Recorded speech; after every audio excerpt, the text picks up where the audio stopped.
was fortunate because I started to get commercial jobs really early, and shooting for the North Face really early in Patagonia and Mountain Hardwear, but then I got picked up in North Face and really tried to elevate my photography, and I looked to a lot of different photographers for inspiration, like Galen Rowell, and I looked at a lot of photography, and this is in Mali, West Africa, in the southern border of the Sahara Desert on the hand of Fatima, and these are the tallest freestanding sandstone towers in the world. They're the same height as Half Dome. This is some illegal activities in Yosemite. We call them the Russian base jumpers because we don't know who they are. We just happen to be there. This is in Chad, Africa, and some of these places are really outrageous. By the time you've gotten to take the photo, so much has happened. I was just explaining to someone, when we went to the Aneti Desert in Chad, we drove out of N'Djamena for like 100 kilometers, and then we just took a right-hand turn off the road, and I thought we were pulling over for lunch, and I asked our driver and our guide, I was like, okay, well, how many days to the Aneti? And he's like, about 5 days. And I was like, oh, okay, well, are we going to get back on the road? And he was like, no, this is where you turn off the road. And then we just drove across the desert for like 5 days. And then we got out there, and total subsistence living, and there's like, off in the horizon, it was like Lawrence of Arabia, off in the horizon you'd see, in the shimmering desert, you'd see 2 people on camels coming across, and you'd be like, where did they come from? And where are they going, But this is an amazing place. This is like showing up in Monument Valley or the Arches, but like on steroids. And nobody had ever climbed here, so we basically just showed up and looked around, and we were like paralyzed because we didn't know what to climb or what we should start with. So we just went to look for the coolest possible formations we could find.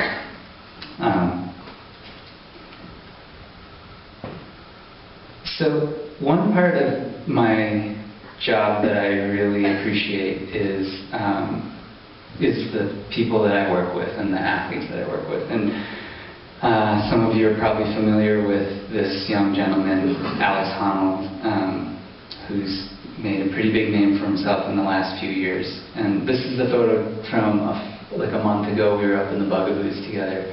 Pretty unassuming looking kid. And what I've noticed over the years as a photographer and working with a lot of different athletes is that the best athletes with the longest careers aren't necessarily just physically the best athletes, they're also the most creative and also the most curious and youthful, and Alex is certainly one of these kids. And here he is soloing Separate Reality, which is a 512 roof in Yosemite.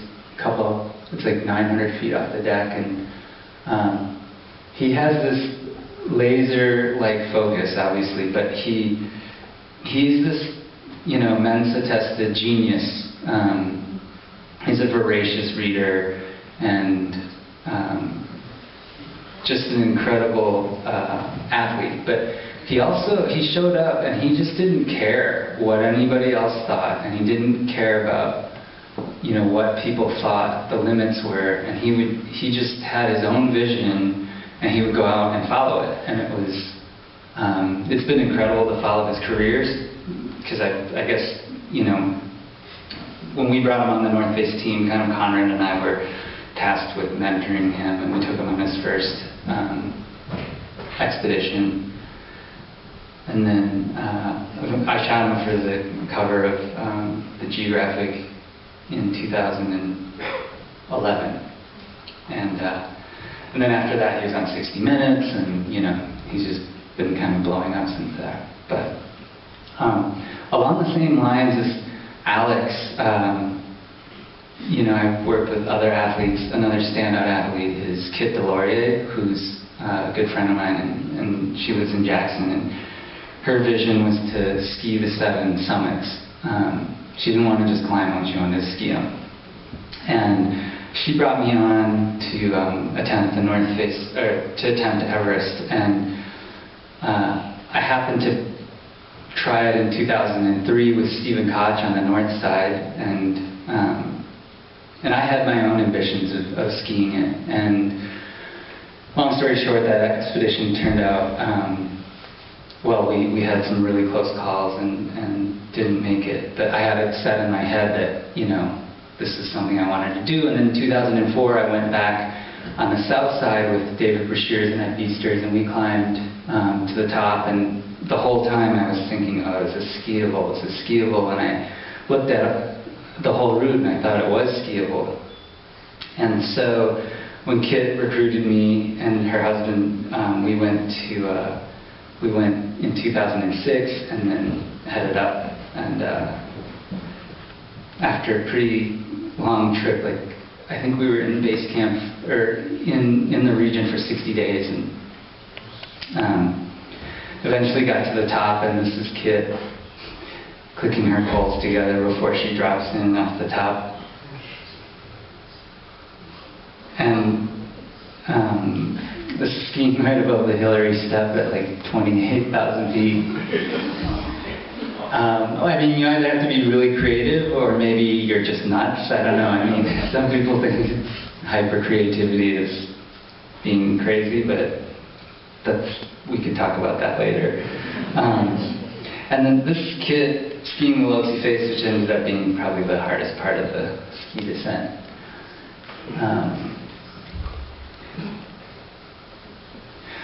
So the second half of this show is just about a climb that I did with Conrad Anker and my friend Renan, and we are in the final stages of finishing the film. And I don't know if anybody was at Real Rock Tour last year, but there was a short excerpt from it.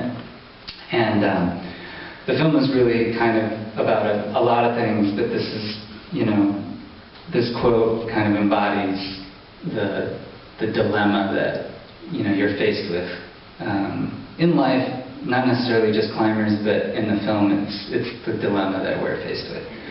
And I think artists and musicians and people are, when you find a passion, it's the thing that drives you, but it's also the thing that burns you, and it's difficult to reconcile that sometimes. But it was this peak called Meru, and the story behind it is that Conrad had spent his entire career, early in his career, being mentored by Mug Stump. And Mug Stump was this incredible climber, and Muggs had always told Conrad that this was his ultimate goal, was to climb the shark's fin, which is basically the fin in the middle. Sorry, just right there. And it's in the Garhwal Himalayas, and it's, he just thought this was a futuristic climb. And Muggs tried it twice, failed, and then he actually died in Denali. And then Conrad kind of took it on himself. His whole career, he was like, this is my penultimate goal. Of course, he didn't really explain that to me. He kind of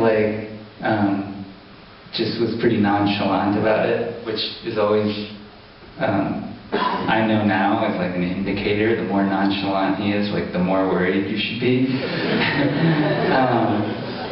But it's in northern India, and this is the proposed kind of route. And the reason it's so challenging is it's a very complex route, and it's challenging and it's stacked in this kind of perverse way, because the lower half of this mountain you normally want to climb ultra lightweight and alpine style, but the upper half is this huge big wall, so it's kind of like climbing El Cap on top of Denali.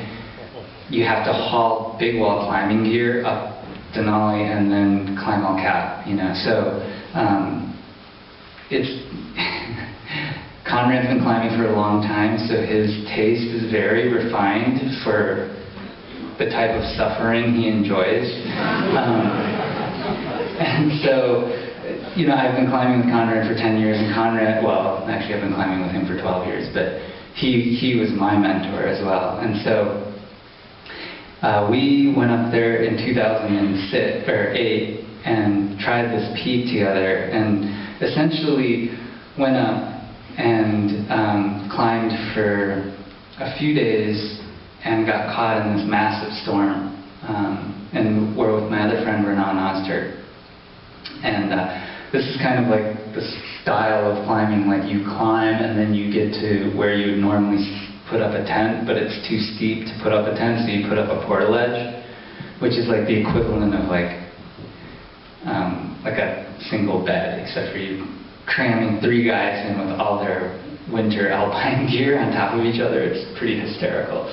Because if you move, the whole ledge swings one way, and so everything has to be coordinated when you're moving. So like getting in and out of your sleeping bag is really funny.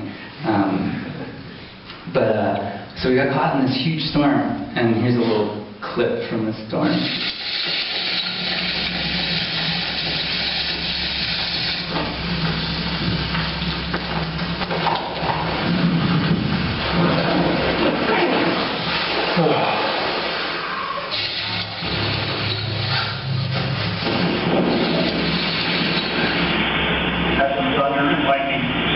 Get better, get worse, or stay the same. Things should be clearing. Oh, honestly, they're not.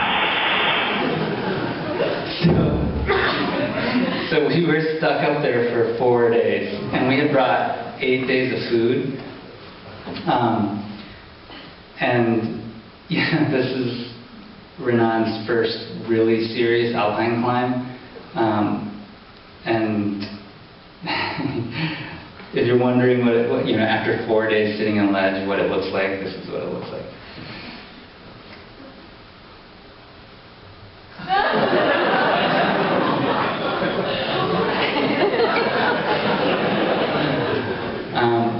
Eventually the storm clears, and you know, Conrad and I are like, we've been in situations like this before, unfortunately, or fortunately, I don't know which ways you should want to look at it. And so, you know, we're racking up and getting ready to go, and of course Renan thinks we're racking up to go down, because he's like, well, we just ate most of our food in 90% of the mountains in front of us.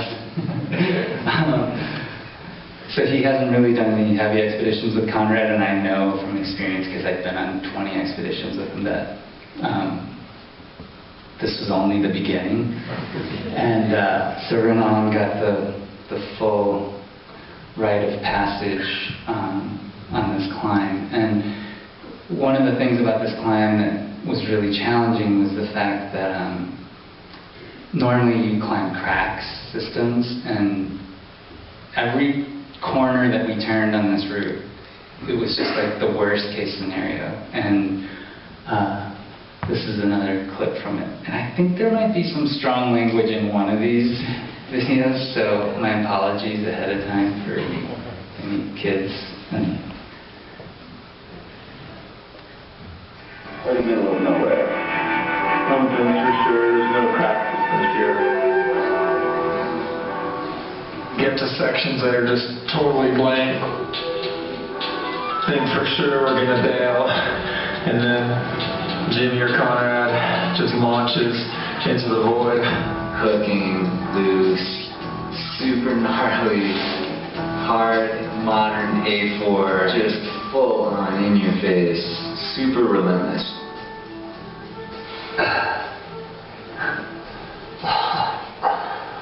2 days in a row. Too hard, intricate, convoluted 8 pitches. 2 days sitting in our harnesses. I grew up kind of fried, but angle eases back a little bit.